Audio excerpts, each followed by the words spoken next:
Alrighty, what is going on, everyone? Welcome to another episode of Very Cold Lasagna, the podcast that houses a safe and open listening platform for casual, cold, and even the dumbest takes in the world of WWE, AEW, the NFL, and the wide world of pro wrestling and sports in general. I'm your host, DylanLasagna. Welcome to today's episode number 57 of this freezing cold podcast. And when it rains, it pours in Santa Clara, and that's exactly what happened to my San Francisco 49ers in their return from their bye week in the Sunday night game against the Indianapolis Colts. And honestly, this is probably the most disappointing game of the season for this 49ers team. And there's no slicing and dicing it. There's no excuses whatsoever. I know a lot of people will be pointing to, well, but Jimmy G is still undefeated as the starter, or he still has a winning record or whatever when he starts. But literally, there is no excuses following this rainy, this floody, this wet loss that should serve as, purpose for many things for both Niners and Niner fans. So today, that's what we're going to be talking about. In today's show, we're going to be talking about the Niners' Week 7 matchup, their return from their bye against the Indianapolis Colts. A lot of losers this week. There were at least a couple of winners in my book. And obviously some takeaways from the game. And once we're all said and done with our weekly recap of the 49ers, we're going to be talking about their next game against the Chicago Bears. Yeah, Bears football! Yeah, aren't you ready for both teams to play some exciting Bears football on Sunday? On Halloween? But yeah, let's get right into it. You already know what to do. If you like what you see on this channel or wherever you are, whether you're watching or listening or you're following on social media, make sure to check out everything in relation to Very Cold Lasagna, where it's on YouTube, Apple Podcasts, Spotify, Anchor FM. Watch and listen along to what I got to say, because we like to have a chill, casual time here on this show. And of course, follow me on social media on Twitter and Instagram at Very Cold Lasagna. Let's get right into things, because this was just a very, very wet, disappointing, angry, and frustrating game for the 49ers. And it was just all those four adjectives that I just mentioned. It was like a middling experience for Niners fans on Sunday night. Literally, this team had 2 weeks to prepare for the Indianapolis Colts, a Colts team that was playing two fluky teams. Actually, one, and then they were playing a playoff team that they just blew a big lead to, and then they played a basement-dwelling Houston Texans team that they blew out at home, and they came into the Sunday night game 1-1. And then the 49ers, obviously, we knew what happened with them. They lost 3 straight, including their last game against the Arizona Cardinals with Trey Lance's first start. Obviously, he didn't do so well, but there were some things that there were to like about him, but there were a lot of questions, like Kyle Shanahan's bad play calling, the bad secondary play, and whether or not the Niners made some adjustments on any of those things during the bye week. And oh boy, did we get some answers on Sunday night. The problem was, it was raining like hell and high water. It was flooding like shit all Sunday this past week in this Bay Area. Now, granted, we needed the rain. We really needed the rain this past week. But geez, whenever it rains, it really pours. Like, it was flooding. I was like, yeesh. I didn't even want to go outside because it was just raining so bad. It even kind of made me feel super lazy. Not just on that day, but throughout the week, man. Throughout the week, even up to this point, talking about this, yeesh, the rain really put a damper on my groove. To get into the week. But anyway, so both teams were trying to get out of their skid.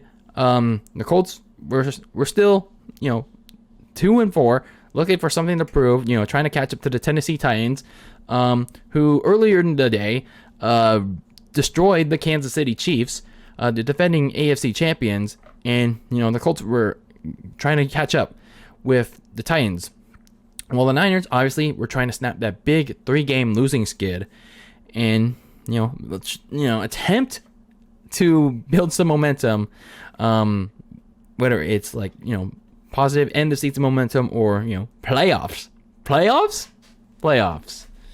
So then we get into this wet and wild game on Sunday. Niners get the ball first, and it looked promising. The drive looked promising. They used a lot of dosage of Elijah Mitchell, the rookie running back.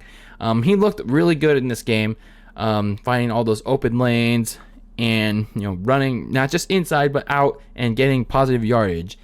Jimmy Garoppolo, he didn't look too bad to start this game. He threw a lot of like his usual check down passes, and he put a lot of velocity in those passes too.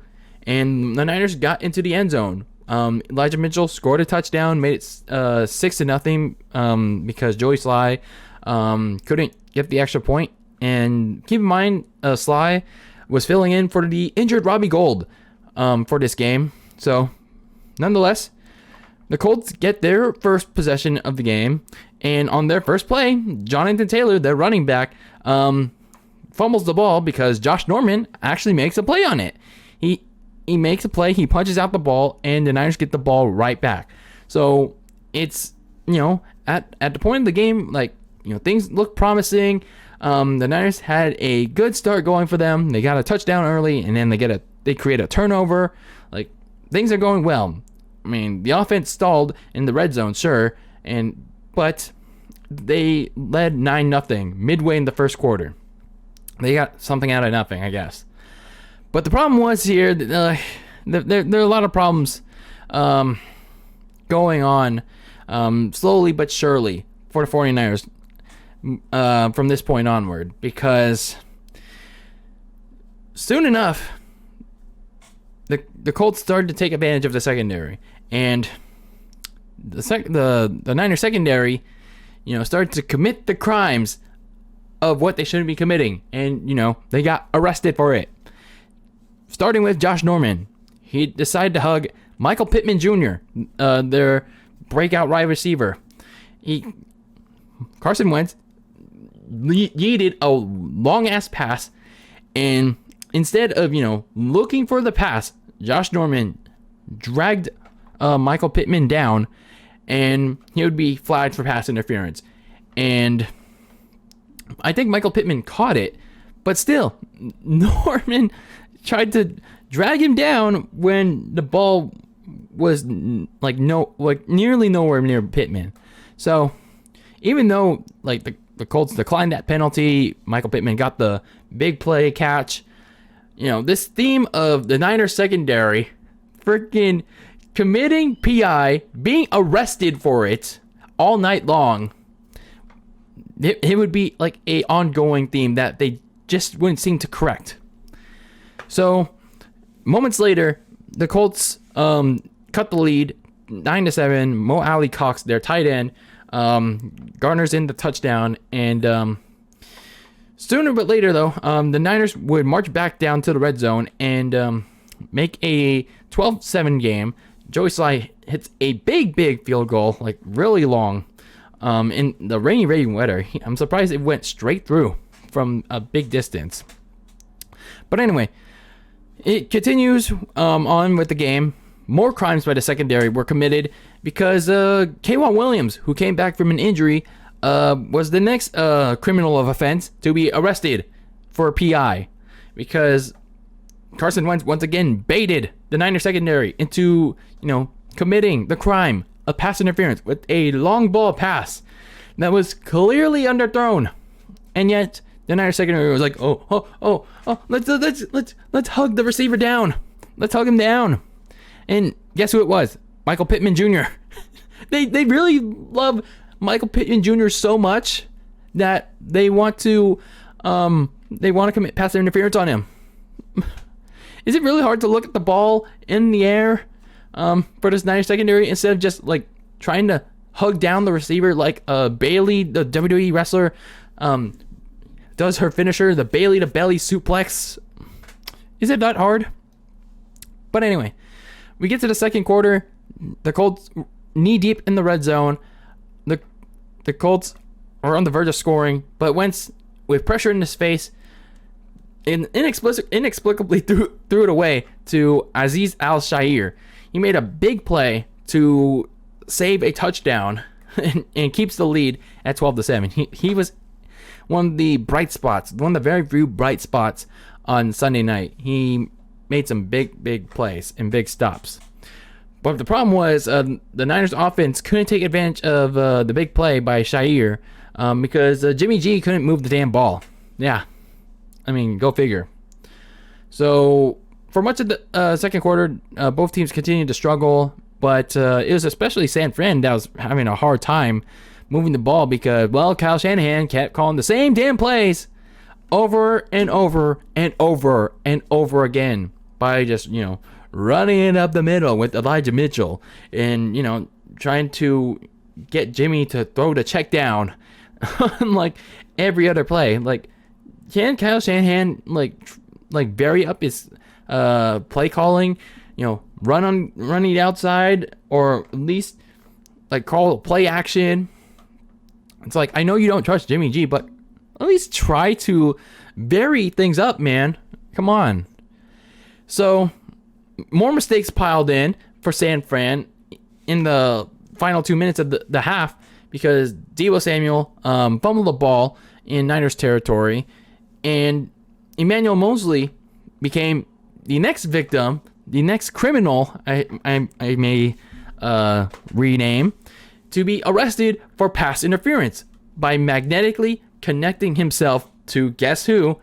Everyone's favorite receiver for the Niners secondary, Michael Pittman Jr. Yep. Everybody loves Pittman. So, despite two goal line stands on first and second down, Carson Wentz made the Niners defense look like dumb dicks, stupid asses, and ran into the end zone nearly untouched to take a 13-12 lead into the half. Now, granted, it still could have been a close game. Like, the Niners still could have came back from this, but damn, the Niners started good with efficiency, attacking with Elijah Mitchell, and they got a good play by Josh Norman. They went up 9-0 early on in the first quarter, but the secondary continued to commit crimes of pass interference that they should have been committing, and yet they should have continued adjusting on, not to commit it, but they still kept committing it. And then they continued to get arrested for it on those big chunk penalties. And the offense, thanks to Jimmy G, they couldn't move the ball because, I don't know, Jimmy G can't see pressure in his face. And the offense's inability to move the ball allowed the Colts to adjust the game plan and get back in the game. And Carson Wentz, he didn't have the best game, but he better adjusted to the weather than pretty much the entirety of the Niners team. And by halftime, everyone was booing them. They were booing Kyle Shanahan. It's bullshit, and rightfully so. So then we get to the second half, the third quarter. The Colts get the ball, and it was pretty much the Jonathan Taylor show. But fortunately, the Niners get a stop thanks to Al-Shaair, and they had the punt. So then we get another dose of Jimmy G. Yeah, the porn star Jimmy experience. Once the Niners got to midfield on their second half opening possession, yeah, Jimmy G never saw the pressure in his face in from behind, and he got strip sacked, and he turned the ball over back to the Colts. I think Jimmy G knew the pressure was coming, and he like shrugged it off for a bit, but he never bothered to, clutch the ball because he knew he was going to get sacked. And you know what? He was just like, oh, let me just get the ball punched out of my hands. This is what happens when Jimmy G always stands in the pocket like a damn statue, and he never knows when the pressure's going to come in his face. He just if you see the pressure's coming in his face, it's just like, Yeah. He just stands there and takes it. So, more crimes were committed by the secondary because the safety, Jaquaski Tart, was arrested for pass interference as well. On, guess who? Michael Pittman Jr. Yeah.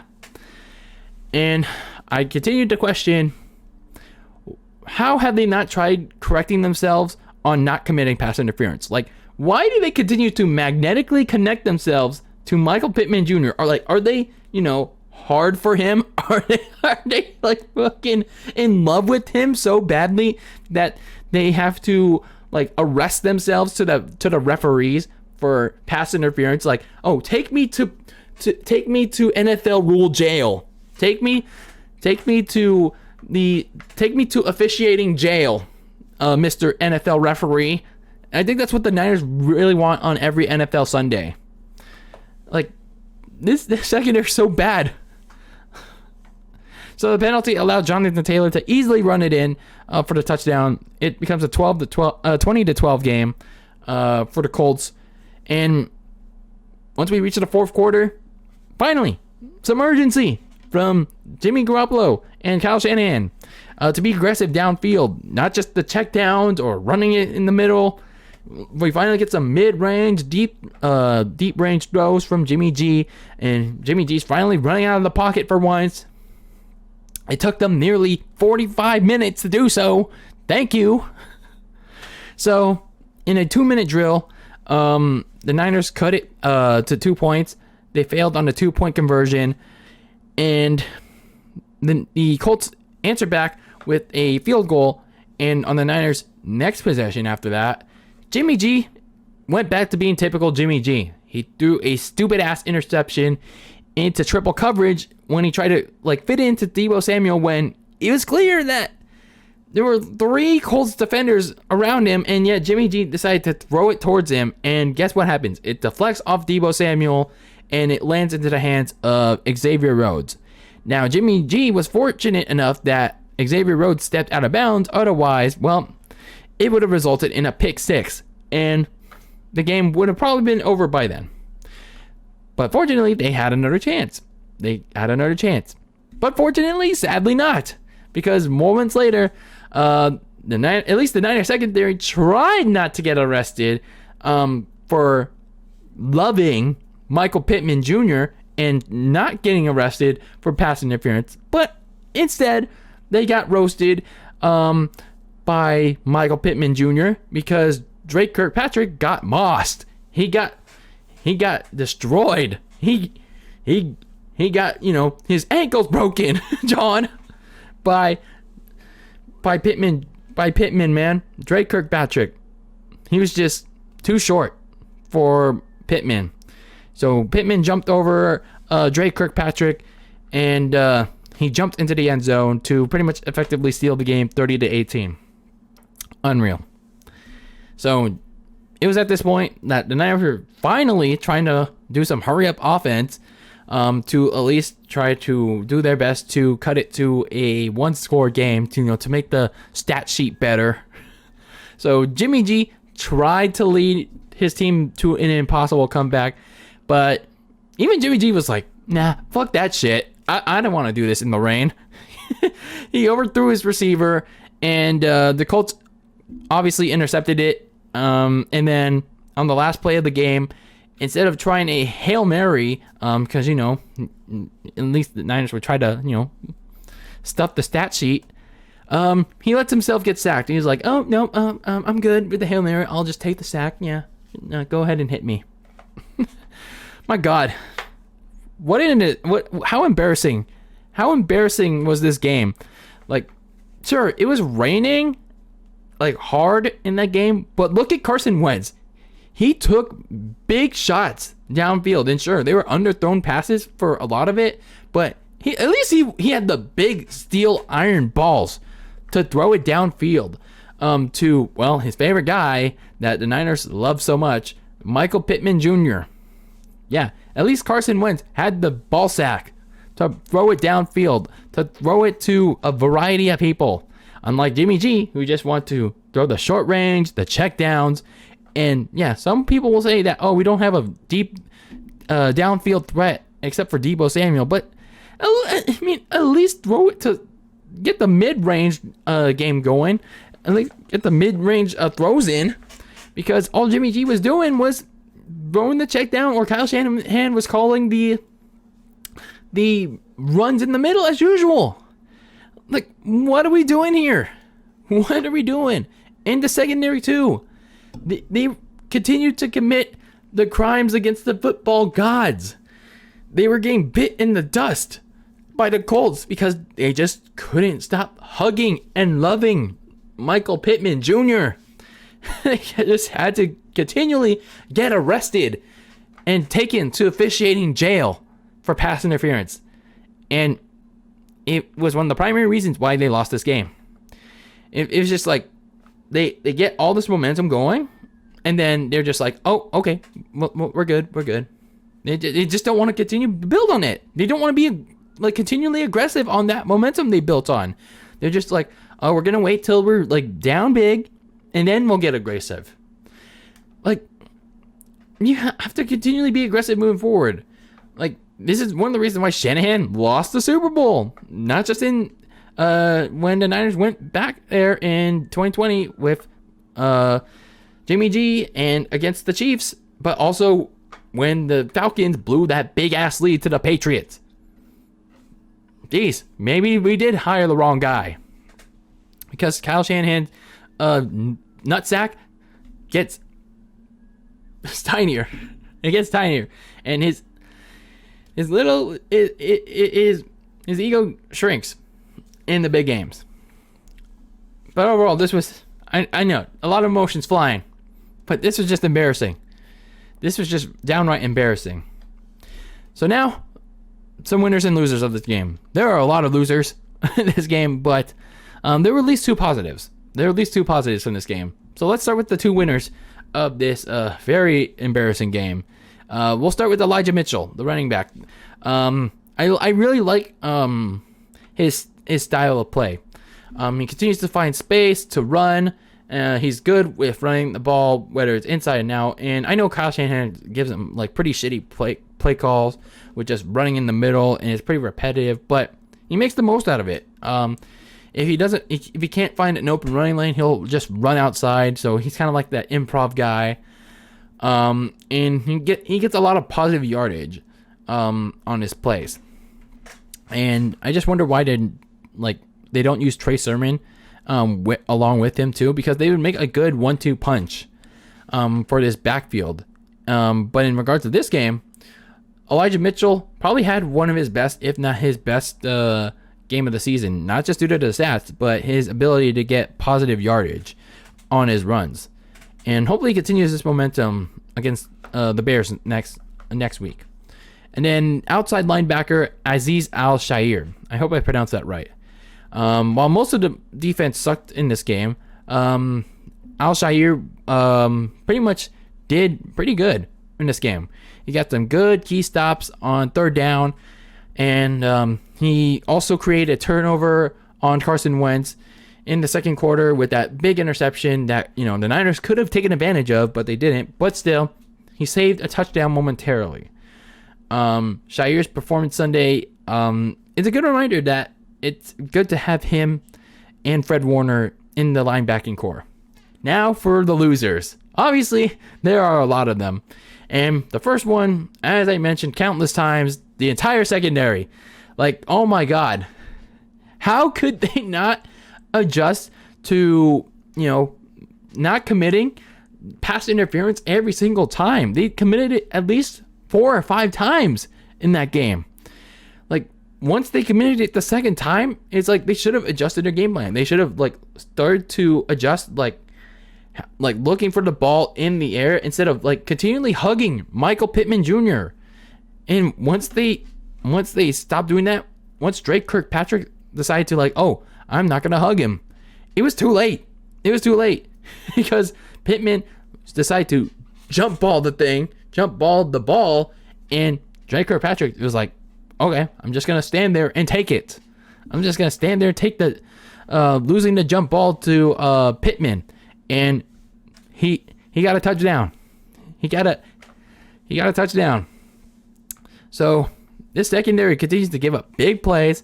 They continue to give up the big yardage, and they continue to commit the stupid crime of pass interference. And a lot of it is a big stupidity on the Niners secondary.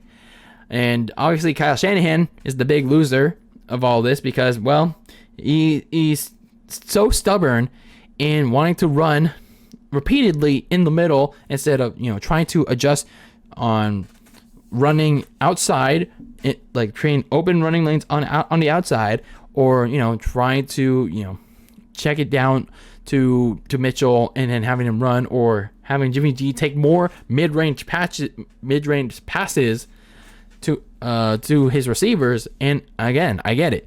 He doesn't have a downfield threat, but get Brandon Ayuk going. Let him get involved. Let Ross Dwelly get involved. Where's Mohamed Sanu? Like, isn't that why you signed these guys? I know that they're not the big playmakers, but they're there to help out the offense. And yet Kyle Shanahan still wants to go what works best for him, running the ball. Yet everyone else is figuring him out. And then Jimmy Garoppolo, holy shit! If there wasn't a bigger indication that Jimmy G needs to go this offseason, and I'm surprised he hasn't left this season, it's this game. It is this game, man. And sure, he had some good moments in this game, but they were overshadowed by a lot of the bad moments. He still stood in the pocket like a damn statue, and he allowed himself to get hit and sacked and strip sacked, and he continues to overreact in the face of pressure. He just yeets the ball away. He throws it into super tight coverage. He actually underthrows it, and it results in an interception. My God. Jimmy G is a sight to behold. He really is a sight to behold. I don't understand why he just couldn't be there. He's not the guy. He's clearly not the guy. And if this wasn't the case for all those Jimmy G D riders for Sunday night, to point out the fact that he's still 22-10 or 22-11 as a starter, he still has a winning record. I don't know what to tell you. I really don't know what to tell you.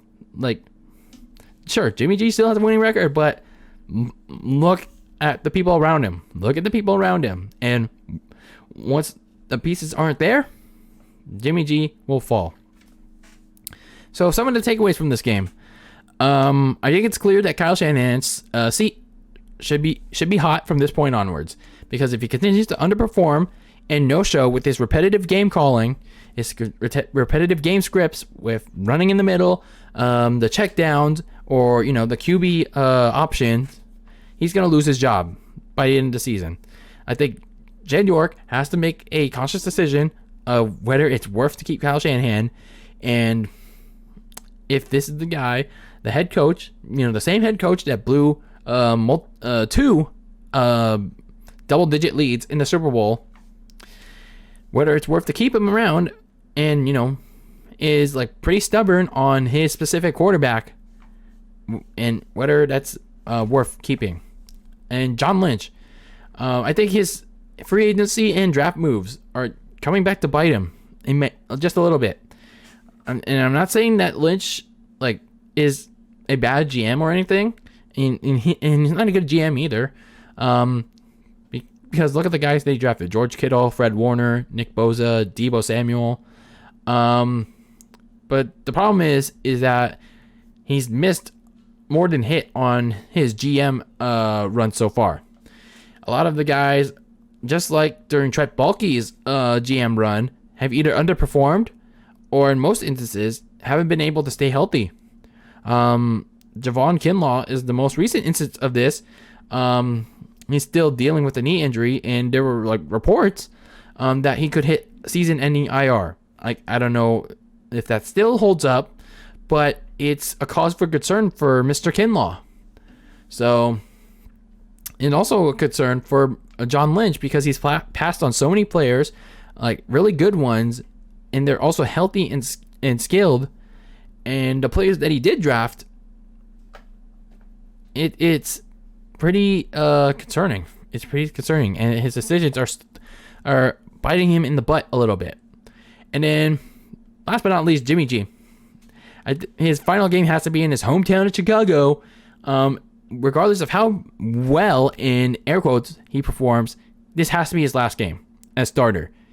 Like, when Trey Lance is fully healthy, you got to give him the reins when he starts against Arizona. You got to let him start against Arizona. Because if there's a bigger instance, like, of Jimmy G doing so badly, Sunday night was the night. I'm going to touch it on again briefly because I talked about so much. Jimmy G was just so afraid to throw it deep downfield to pretty much all of his guys not named Deebo Samuel. Not to mention the fact that he stands in the pocket like a damn pop vinyl statue that you put in your shelves, you know, like I do. But anyway, I think Jimmy G, let him start the game against Chicago because, you know, the Bears are going to play Bears football. And then Kyle Shanahan needs to get his head out of his ass and let Trey play the game against the Cardinals, who, by the way, actually lost the game against the Green Bay Packers. little side note there. So, after this Bears game, let Trey Lance play. Let him play because it's clear that the Niners are not a playoff team. They're not going to see, you know, playoffs regardless of who they play next because even though the schedule favors them a little bit, aside from the usual division slate, I mean, let's be real. They're not a playoff team with that bad secondary, the bad coaching, the bad quarterback. It's not there. So overall, pretty bad game. Pretty embarrassing stuff there on Sunday night in the rain. Just not good. Just not good, man. It is just even bad. It's even worse talking about it several days later. But hopefully, we get the stench out of it in week 8 when the 49ers take on the Bears in Chicago to play some Bears football. Yeah, Bears football. So, the Niners, after that wretched game on Sunday night against Indianapolis Colts, the Niners, you know, get a little leeway to hopefully get a win against a struggling Bears team. So, let's take a look at their Week 8 game against the Chicago Bears. So, when we look at the Chicago Bears, they're still coached by Matt Nagy. They been starting their rookie quarterback, Justin Fields. The problem is, for them, their offensive line hasn't been doing well, and their secondary has been struggling just like ours. And Matt Nagy, just like Kyle Shanahan, does a lot of like conservative play calling, just like Kyle Shanahan. So this is like pretty much a game tailor-made for both teams. And this is a chance for Kyle Shanahan to learn a thing or two, like kind of like get a master class from Matt Nagy to learn how to play some Bears football. Yeah, John, let's play some Bears football. So anyway, let's look at the Chicago Bears for a little bit. They were last in action in Week 7, going up to Tampa Bay to face the defending Super Bowl champion. Oh man, yikes! The Tampa Bay Bucks. Yeah, unlike last year where Tom Brady forgot that there were 4 downs on offense. Yeah, the Bears got their ass whooped because Tom Brady did remember how many downs there were on offense.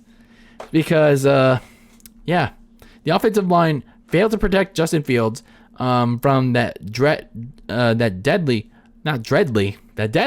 Bucs front 7, and they forced 5 turnovers onto Justin Fields.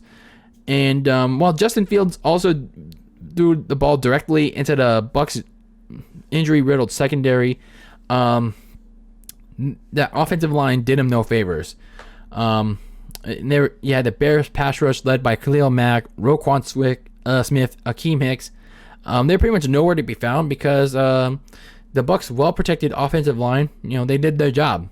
And that allowed Tom Brady to pretty much dismantle and destroy the Bears secondary, or lack thereof, all day long, en route to a 38-3 beatdown, which included Tom Brady's 600th touchdown pass.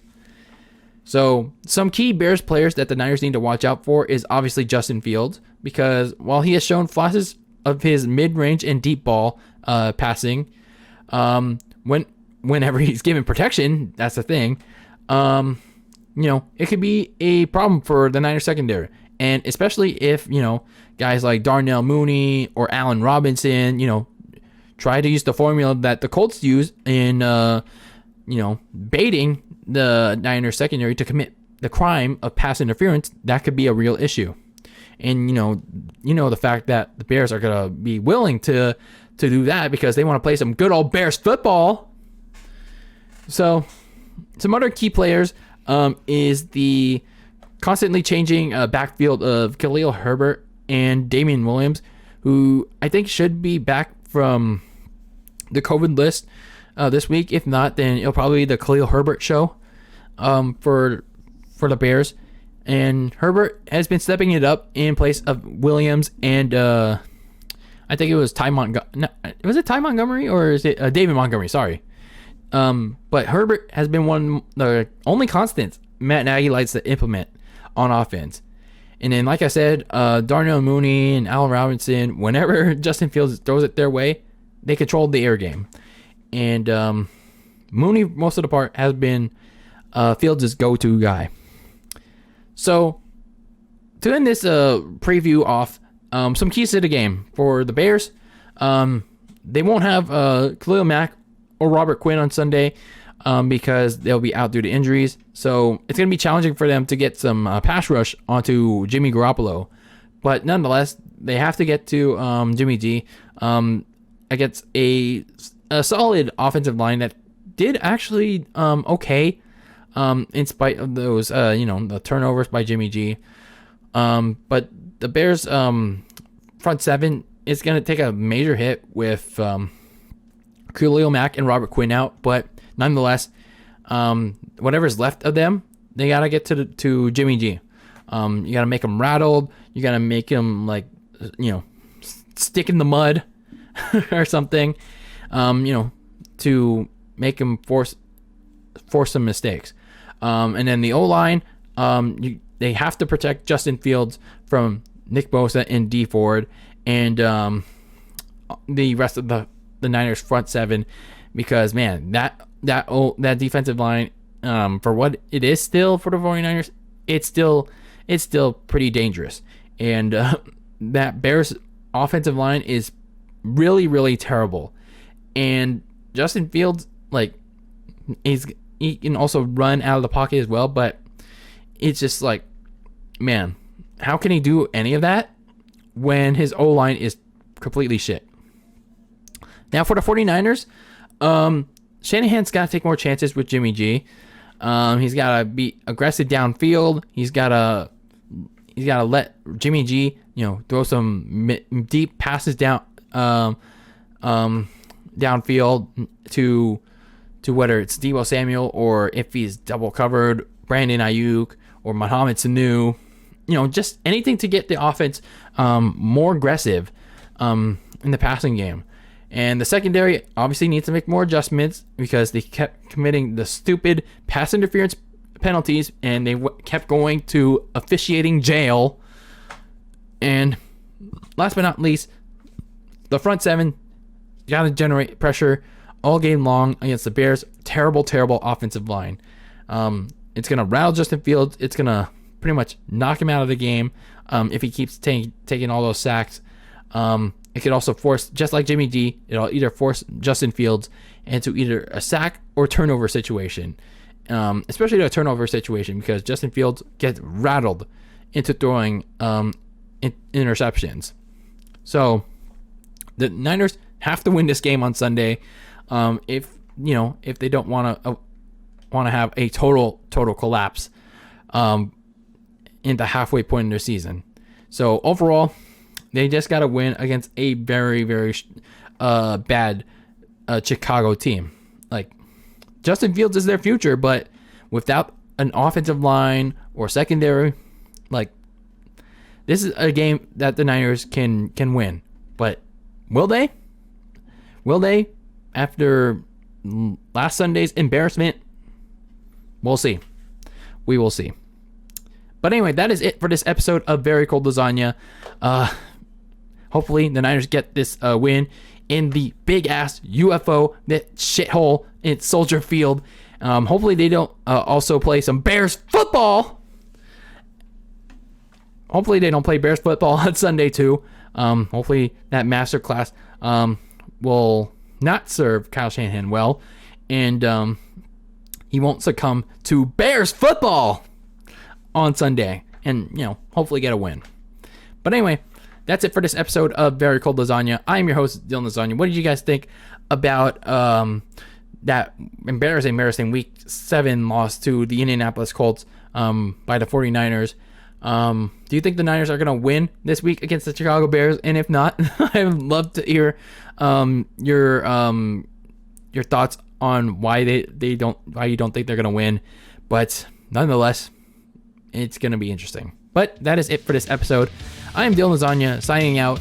Make sure to subscribe and watch on the YouTube channel so you'll be notified, and turn on that notification bell. Words, man. But anyway, also listen to the show on Apple Podcasts, Spotify, and Anchor FM, and as well as Google Podcasts. And follow the show on social media, on Twitter and Instagram at Very Cold Lasagna. And as always, keep that lasagna very cold in the fridge with your takes on the world of pro wrestling and sports. Very cold in the fridge, tasty as an ice cold lasagna. And pasta too. That sounds good, right? That sounds good about right now. And like I said, hopefully the Niners get a win on Sunday. And if they don't, man, I don't know what to say about this team anymore. Other than they're not a playoff team. They are not a playoff team. Let's get it through our heads, Niners fans. But anyway, you'll hear from me again after Week 7 and obviously this game next week. But anyway, until next time, peace out.